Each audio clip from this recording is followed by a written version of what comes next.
a very special 94.3 The Shark exclusive interview because I don't think we've ever had the champ in. What? The champ is here. Give it up for the stunningly beautiful Nia Jax. Thanks, guys. So you've been traveling all morning. You got Monday Night Raw coming up. So as the champ, have you felt an added pressure to promote the WWE and be the ambassador? Well, I've always had such a love and passion for the WWE, so no matter what, I definitely want to promote it. First, we have Backlash on Sunday, actually. Sure. But now that I'm the champ, I definitely want to make sure that I step up my game and just continue to hold on to it. You know, that's like when you're here, you got to make sure that you keep it. Sure. So. Well, Backlash, obviously a huge pay-per-view. You're making your first pay-per-view title defense. Yes. So how much thought goes into that night? And is it different from a regular title defense, like when you're on pay-per-view and you know that so many more people are watching? Yeah, well, definitely because it's kind of like proving myself right now. Like, yes, I earned it, but then it's like also like this is like making sure that, I deserve it. So I'm trying to prove myself now in my very first title defense against Alexa Bliss, who's actually held, she's held 2 SmackDown titles and 2 Raw titles. So she's good. She knows how to do her job. Sure. So just, prepare. It's mostly mentally preparing for this and like making sure that what we do is tells a really good story and that we put on a really entertaining show for the fans. Having the background that you do, I mean, your pedigree, your family is amazing. How much do you pull from your past when you walk into a Raw and know that you have to put on a hell of a match? Like, do you have stories from your family that you can pull from when you're in the ring? Oh, well, I always have a bunch of advice and stories, but I always, it's something different for me because I want to continue the lineage. Obviously I come from a very famous legacy. Sure. And I want to make sure that I do them proud. So anytime I go to the ring, I want to make sure that what I do in there is different from anybody else that's going to step in the ring and that it's literally it's going to make an impact for years to come. So I definitely pull from stories, but I also want to make my own. WWE also has the SmackDown women's brand. Yes. So how much does the Raw women's brand pay attention to what those guys are doing? Is there a rivalry there? There's always a rivalry, because why not? We want to be the better women's brand. Sure. I personally believe that currently Raw women's brand is the best. We carry some of the best superstars and we prove it day in, day out. But then again, SmackDown isn't too shabby themselves. You got Charlotte Flair, you got Becky Lynch, you have Naomi, I'm sure I'm missing out on people, but like, oh gosh, don't remind me. Don't remind me. But you got Asuka, she grabbed her arm when she said that. I know, it's like I don't want to talk about that right now. But they're definitely one to be rivaled. So, but we obviously want to stay on top. And Sure. then we have combined pay-per-views now. So you never know when we're going to meet. And if we're going to actually come together and, have a match, it could be champ versus champ. You never know. Things could happen. So you are the WWE Women's Champion, but what we've seen with the women's division in the last couple of years, main events, Hell's in the Cells. Yes. Do you think we're going to get to a point, honestly, where we're not going to say women's wrestler anymore? We're just going to look at you all as just wrestlers? I think we're at that point right now, actually. Of all of us just being superstars. We're all superstars in the WWE.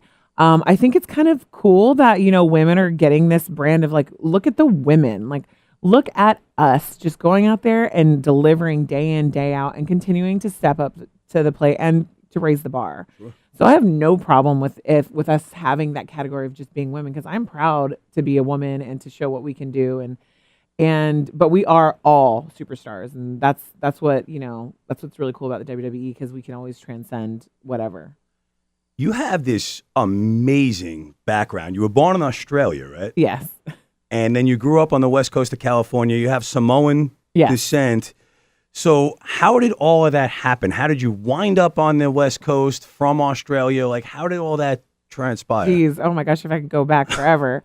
So my mom was born in Germany and she moved to Australia. Okay. When she was young. And my dad was in the military in New Zealand and he was based in Sydney.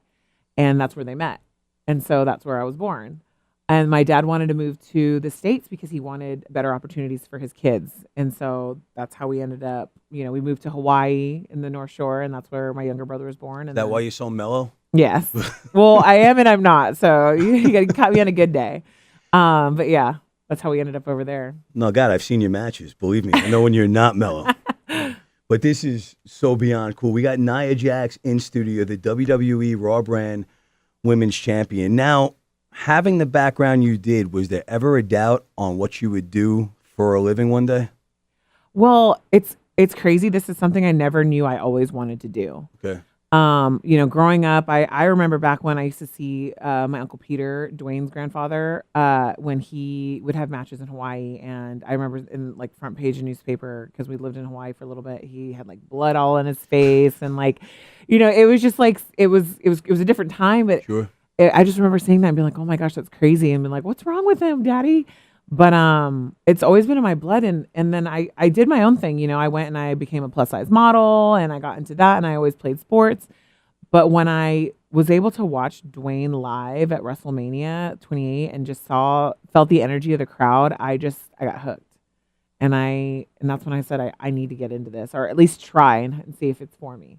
Now, I follow your Twitter, and you're very big on body image and promoting women's health for young women and things like that. Do you think, in not putting down being a model, but do you think you can do more for young women and their body image issues as a WWE champion than a model? Oh, 100%. I mean, as I'm like definitely not knocking models, because like they are beautiful, and trust me, that's hard work in its own right.